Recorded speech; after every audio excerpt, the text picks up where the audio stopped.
ইতিমধ্যে ঢাকার প্রেস ক্লাবের টয়লেটে এক বিখ্যাত সাংবাদিকের দেহ উদ্ধার হয়েছে এবং এই ঘটনাকে কেন্দ্র করে বাংলাদেশের রীতিমতো তোলপাড় পড়ে গিয়েছে এবং জানা যাচ্ছে এই সাংবাদিক তারেক রহমানের খুবই ঘনিষ্ঠ। আসুন, কে তিনি, তার ছবি আপনাদেরকে দেখাই, হয়তো অনেকেই তাকে চিনবেন। মৃত বিখ্যাত সাংবাদিক আলী মাহমুদ ঢাকা প্রেস ক্লাবের টয়লেটে তাকে কি শেষ করে দেওয়া হলো, এই প্রশ্নটা কিন্তু ইতিমধ্যেই উঠে আসছে। এবং একই সঙ্গে আপনাদেরকে দেখাবো ঢাকা প্রেস ক্লাবের ভেতরের ছবি, সেটাও একটু আমি দেখাতে বলবো প্রোডাকশন টিমকে। এই যে দেখুন, এই টয়লেটেই মৃত অবস্থায় পাওয়া যায় সাংবাদিক আলী মাহমুদকে এবং এই ঘটনাকে কেন্দ্র করে রীতিমতো চাঞ্চল্য ছড়িয়েছে।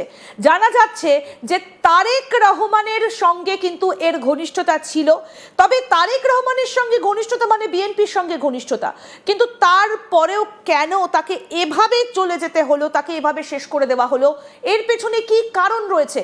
আমরা জানি যে এর আগেই গত দুদিন আগে বাংলাদেশেরই একটা পত্রিকার অফিস থেকে, একটি সংবাদ মাধ্যমের অফিস থেকে 21 জন সাংবাদিককে তুলে নিয়ে গিয়েছিল সেনা এবং তারপর একজন সাংবাদিকের জানে শেষ হয়ে যাওয়া।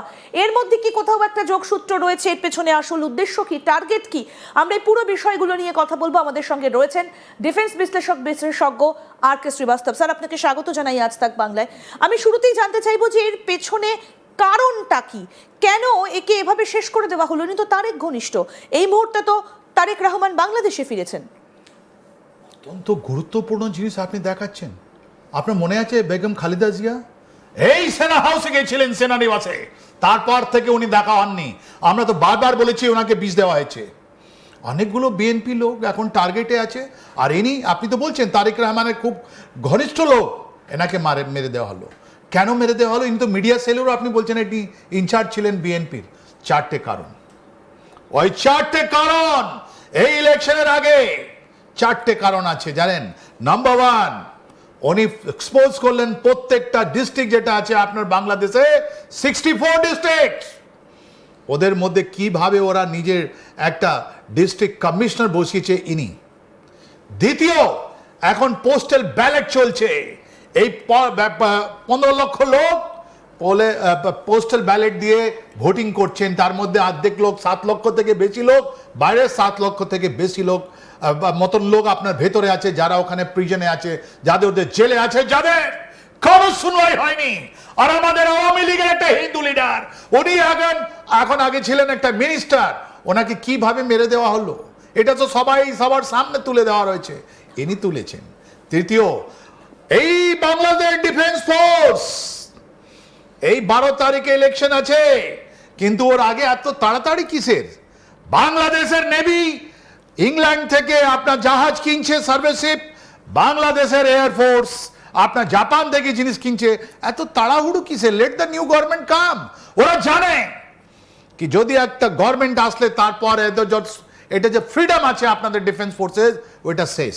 মানুষগুলো জিজ্ঞেস করবে কি কেন তুমি এসব জিনিস করছো। আর চতুর্থ, এই যে ইউনুস যে আমেরিকাকে যে বিক্রি করে দিলেন, এই যে 8 তারিখে যেটা হয়েছে, যার মধ্যে বলা হয়েছে টেক্সটাইল চুক্তি হয়েছে নাকি আমরা জিরো ট্যারিফ, তার মানে ওই যে জিনিস যে আমেরিকা থেকে যেটা তুলো আসবে, কটন আসবে, তুলো আসবে, আর এখানে তৈরি হবে, আবার ওটা জিরো নিয়ে আপনার চলে যাবে। আরে বাবা, তাহলে আপনি টেক্সটাইল ইন্ডাস্ট্রি ওখানে নিয়ে যাচ্ছেন না কেন? এটা আপনি, তার মানে আমেরিকা আপনাকে তুলো দিচ্ছে, আপনাদের বাংলাদেশের ভাই বোনকে ওরা স্লেভ বানিয়ে দিচ্ছে, দাস বানিয়ে দিচ্ছে, আর তারপরে ওদের কাপড়টা নিয়ে যাচ্ছে। Let's see what is the first. আপনার কাছে যদি হয় এই 64 ডিস্ট্রিক্টে যদি ডিটেল হয়, যিনি আমাদের মারা গেছেন, যিনি জার্নালিস্ট আছেন, যিনি মারা গেছেন, উনি আপনাকে দেখাবেন। দেখুন আপনি যদি আপনার কাছে থাকে কিভাবে ওরা ম্যানিপুলেট করছে ইলেকশন। আর এটা ওয়ার্ল্ডকে দেখতে হবে, এটা বিশ্বকে দেখতে হবে। যারা 2024-এর ইলেকশন দুষছিল, ওদেরকে আজকে আপনি এটা দেখিয়ে দিন কি এই ডকুমেন্ট দিয়ে যে আমাদের যে জার্নালিস্ট যিনি মারা গেলেন, যার মৃত্যু হলো মিস্টিরিয়াস কন্ডিশন, যার কোনো পোস্টমর্টম হবে না, যার কোনো জিনিস বাইরে আসবে না, যেরকম আমাদের বেগম খালেদা জিয়া মরে গেলেন ওরকম ইনিও মরেছেন। দেখান। একদম। আমি এবার দেখাবো যে তথ্য আমরা পাচ্ছি, একটা ফাঁস হওয়ার নথি এই মুহূর্তে আপনাদেরকে সেটা দেখাচ্ছি, আমরা এআই এর মাধ্যমে ট্রান্সলেট করেছি, সেই নথির কয়েকটা অংশ আপনাদেরকে দেখাচ্ছি। এটা একটা ফাঁস হওয়ার নথি। এই ফাঁস হওয়ার নথিতে 64 জন ডিসির রাজনৈতিক পরিচয় রয়েছে, যাদের কথা আপনি বলছেন, অর্থাৎ যাদের কথা আর কে শ্রীবাস্তব স্যার বলছে যে তাদের নাম পাওয়া গেছে, এবং এদের মধ্যে কিন্তু বলা যেতে পারে যে তাদের একটা থ্রেট রয়েছে, যেটা আর কে শ্রীবাস্তব স্যার বলছেন। কারা এই 64 জন, এই বিভাগওয়ারি 64 জন জেলা প্রশাসক, তাদের তালিকা আপনাদেরকে একটু দেখাই। তার মধ্যে জামাতের 32 জন, এনসিপির রয়েছে 20 জন, বিএনপির 12 জন, মোট 64 জন, যাদের কিন্তু একটা রাজনৈতিক অতীত রয়েছে, রাজনৈতিক ইতিহাসের সঙ্গে তাদের যোগাযোগ রয়েছে। এবং তারা কারা আপনাদেরকে বলি, এই যে 64 জন, ঢাকা বিভাগ প্রশাসনের কেন্দ্রে জামাতের আধিপত্য, দেশের ক্ষমতার কেন্দ্রবিন্দু ঢাকা বিভাগের 13টা জেলার অধিকাংশেই জামাতপন্থী কর্মকর্তাদের নাম উঠে এসেছে। আমি একটু স্যার আপনার কাছ থেকে জানবো যে 64 জনের বিরুদ্ধে কি অভিযোগ রয়েছে। আরে এই ঢাকাতে তো আপনার জামাত ইসলামের চিফের যিনি আছেন উনি ওখান থেকে ইলেকশন লড়ছেন, উনি কোনোদিন জিততে পারেন না যদি এইটা কারচুপি না হয়। আপনি যদি দেখবেন ট্রেডিশনালি জামাত ইসলাম বাংলাদেশকে 6% থেকে বেশি ভোট দেওয়া হয়নি, ওরা কোনোদিন পায়নি।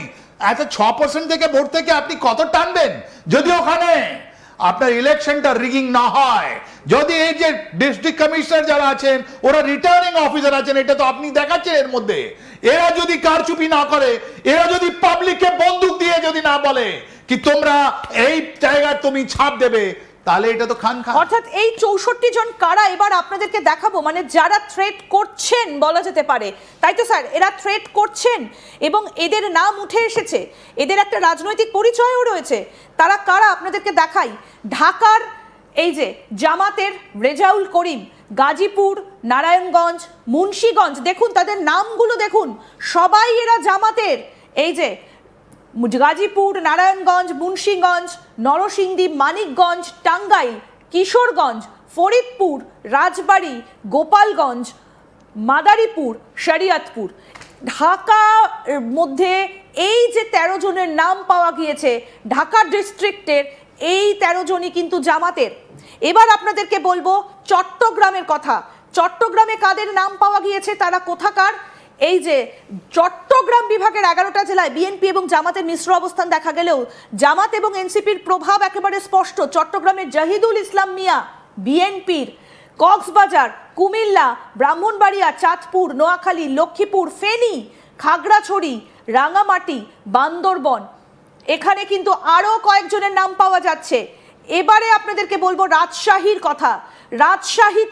রাজশাহী, আফিয়া আক্তার, বগুড়া, তফিকুর রহমান, পাবনা, শাহেদ মোস্তফা, সিরাজগঞ্জ, আমিনুল ইসলাম, পূর্বে জামাত এখন এনসিপি, নওগাঁ, নাটোর, চাঁপাইনবাবগঞ্জ, জয়পুরহাট, এবং তারপরে দেখুন দক্ষিণাঞ্চলের এই বিভাগে জামাতপন্থীদের আধিক্য লক্ষ্য করা গেছে। কাদের আধিক্য লক্ষ্য করা গেছে, কোথায় কোথায় দেখুন, খুলনাতে জামশেদ খোন্দকার, যশোরে মোহাম্মদ অশোক হাসান, এরা কিন্তু সবাই জামাতের সঙ্গে জড়িত।